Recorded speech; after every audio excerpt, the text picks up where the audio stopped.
Bueno, pues inicialmente buenas tardes, por supuesto agradecer a Arturo Oropeza la invitación. Y yo creo que la situación que estamos viviendo nos permite hacer al menos una reflexión o una provocación. Yo participé en un proyecto editorial en el 2012 que tenía el mismo nombre, la responsabilidad del porvenir. En ese momento vivíamos cierta euforia por el mercado, por la posibilidad de reformas, etcétera, etcétera, y ahora estamos en este nuevo proyecto editorial, en una situación donde el escenario al menos nos deja un impas y pareciera que esta responsabilidad sobre el porvenir siempre está axada, siempre tiene como eje central lo que ocurre en los Estados Unidos, en nuestro vecino del norte. Yo diría, tomando en cuenta sobre todo la intervención de Ángel de la Vega, que nos tendríamos que preguntar a qué reforma energética nos referimos. Si nos estamos refiriendo al cambio en los 3 artículos de la Constitución política de nuestro país, o nos estamos refiriendo a el conjunto de hechos, el conjunto de acciones que se hubieran instrumentado alrededor de esto que se denomina reforma energética.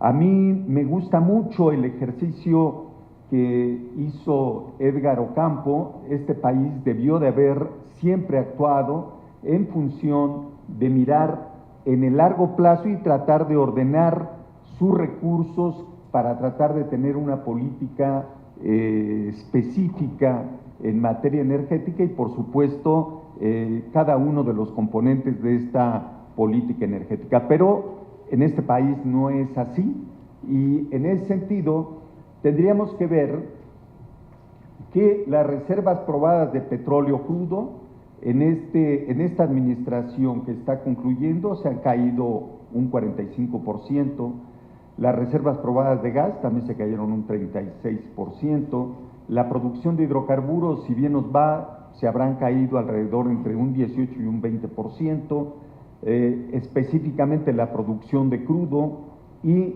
las exportaciones de petróleo crudo, que apenas se han caído alrededor de un 5%. Este es el balance. Entonces yo por eso planteo, vamos a discutir la reforma energética desde el punto de vista estrictamente de los cambios legislativos en la legislación secundaria o en la reforma constitucional, o se tendrá que discutir qué va a hacer este país en una situación en la que tenemos gravísimos problemas. En distintos momentos, sobre todo en el último año, escuchamos mucho que uno de los logros de la reforma energética es que se había despetrolizado el país. Y lo escuchamos de parte de la Secretaría de Hacienda y lo escuchamos de parte de la Secretaría de Energía. Pero tenemos al día de hoy que el precio del barril ya ronda los $60 otra vez. Si tomamos en cuenta del 2016 a la fecha lo que ha ocurrido con los precios del petróleo, pues tenemos que se han incrementado en alrededor de un 70%, pero lo que es más importante es que si miramos y comparamos los informes trimestrales de la Secretaría de Hacienda y Crédito Público, nos vamos a dar cuenta que lo que denomina ingresos petroleros en ese periodo crecieron un 69%. Es decir, que estamos en alrededor de 229 mil millones de pesos, otra vez como ingresos petroleros. Solo estoy hablando del primer trimestre, comparando el primer trimestre de esos años. Y tendríamos que decir que este país acaso vuelve a tener recursos para inversión, porque en buena medida estos datos generales, sobre todo de la caída o de la crisis de producción petrolera, sin mencionar el déficit enorme que tiene la Comisión Federal de Electricidad, pues se debe a una contención de la inversión pública. Entonces, la pregunta nuevamente vuelve a aparecer, porque dentro de muy pocos días vamos a tener una elección federal en este país y ya hay al menos el debate de si continuará o no continuará la reforma energética o lo que se ha denominado reforma energética. Y es evidente que el gobierno que entra, yo no podría decir que entre quien entre porque las encuestas no dan mucho espacio para eso, pero sí el gobierno que va a entrar y que se ha planteado tener una política activa desde el punto de vista industrial, aparentemente comenzaría a tener recursos, por lo menos si uno revisa los ingresos petroleros, empezaría a tener recursos para resolver algunos de los problemas más importantes que tiene el país. ¿Cuáles son esos problemas importantes que tiene el país? Bueno, pues son no los temas que nos señaló aquí Edgar, desafortunadamente, y yo digo desafortunadamente porque deberíamos de estar viendo hacia allá, deberíamos de retomar la invitación que él nos hace y abrir una discusión para ver cómo vamos a llenar esa demanda de energía para los próximos años. Vamos a irnos por el lado nuclear, hay oposiciones importantes, etcétera.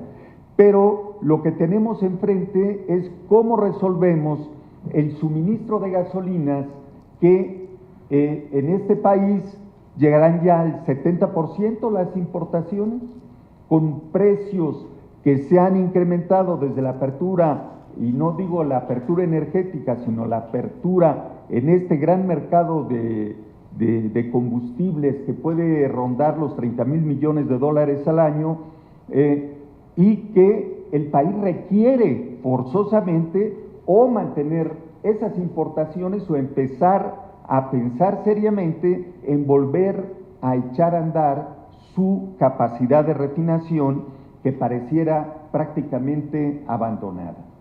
Seguramente que en el corto plazo no hay mucha tela de dónde cortar, es decir, alguien puede decir vamos a hacer 5 refinerías al año o vamos a hacer 2 refinerías al año. Estas cosas no son así y todos los que estamos aquí, supongo yo, que no entraremos en una discusión si en el país se pueden hacer 5 refinerías o 2 refinerías al mismo tiempo.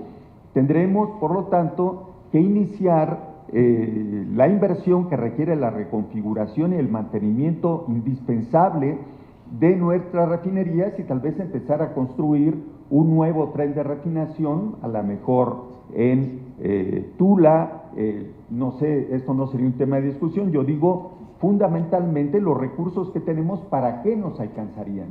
Creo que no va a haber mucho espacio para discutir y lo que estaremos viendo antes de que termine este año, y a lo mejor Arturo Oropeza vuelve a convocarnos para hacer algún otro trabajo editorial importante, porque lo que vamos a ver es una recuperación de la inversión pública en materia energética. Y eso es lo que vamos a estar viendo en los próximos meses. Vamos a ver un incremento decidido de la inversión en materia de refinación.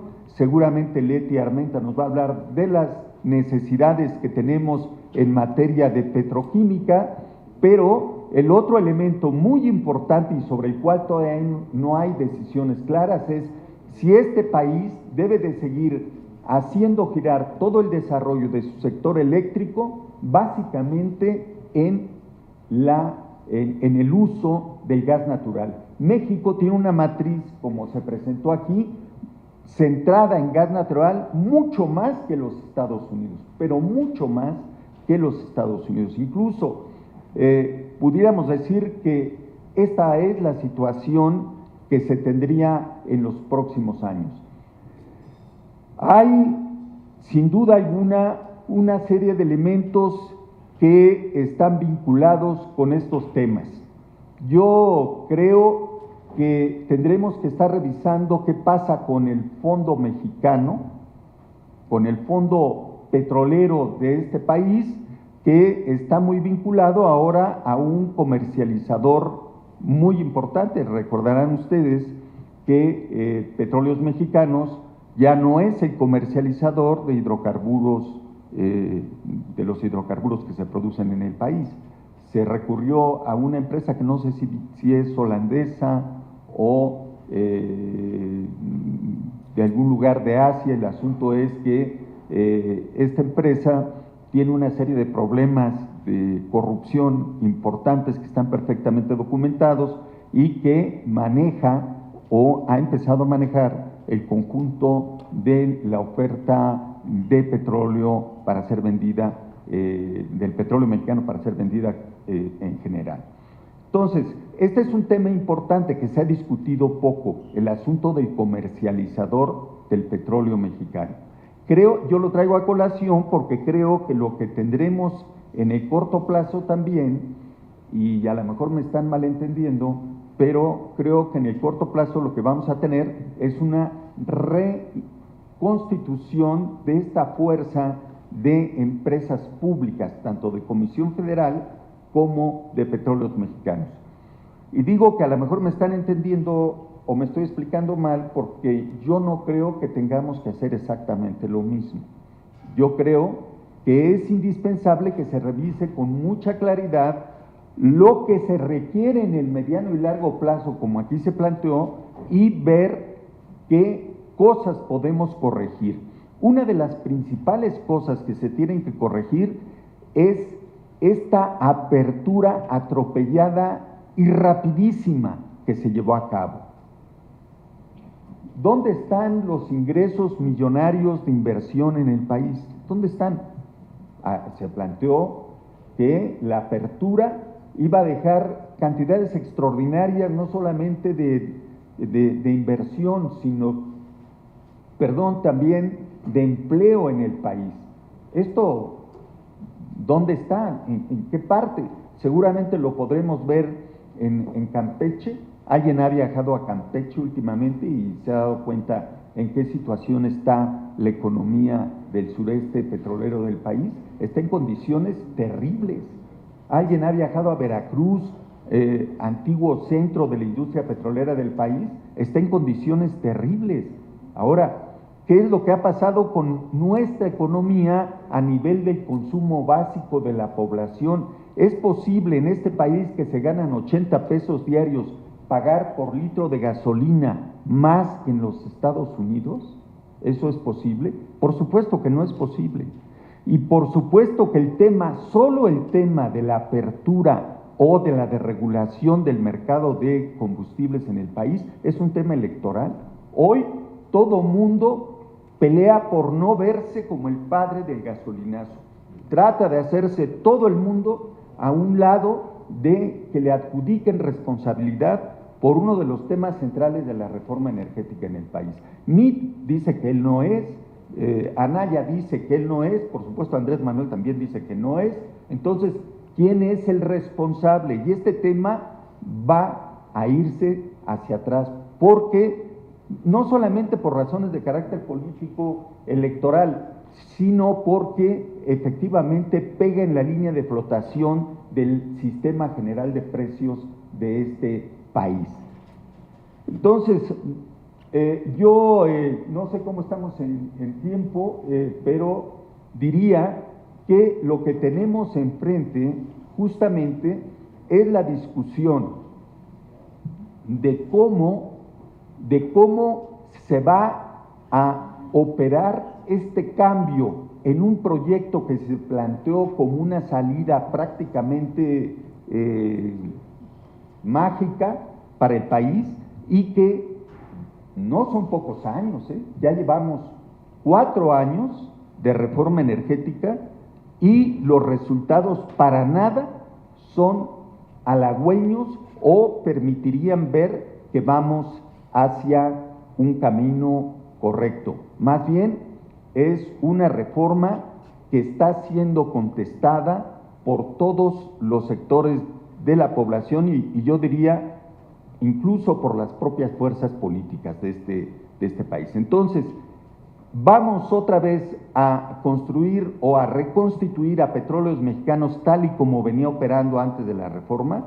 Yo diría que hubo muchos errores, que había muchas fallas y que no puede ser así. En el caso igualmente de Comisión Federal de Electricidad.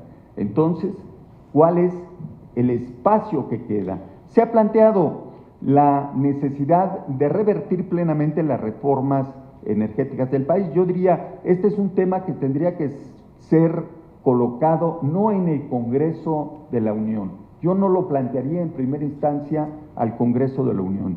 Yo diría que esto es un tema que por su profundidad en este país tendría que ser colocado al amparo del artículo 35 constitucional y someterlo a consulta, en el sentido de que si es echado para atrás, tendría que ser un proceso totalmente compartido por la población nacional y no simplemente lo que se hizo mal hace 4 años, volverlo a hacer mal porque fuera una cosa totalmente de maquillaje, ¿no? Con un Congreso nuevamente muy controlado y que iría ahora en otro sentido. Esto eliminaría certeza para la inversión, que es muy necesaria en el país, y no da un rumbo cierto tampoco a nuestro país. Muchas gracias.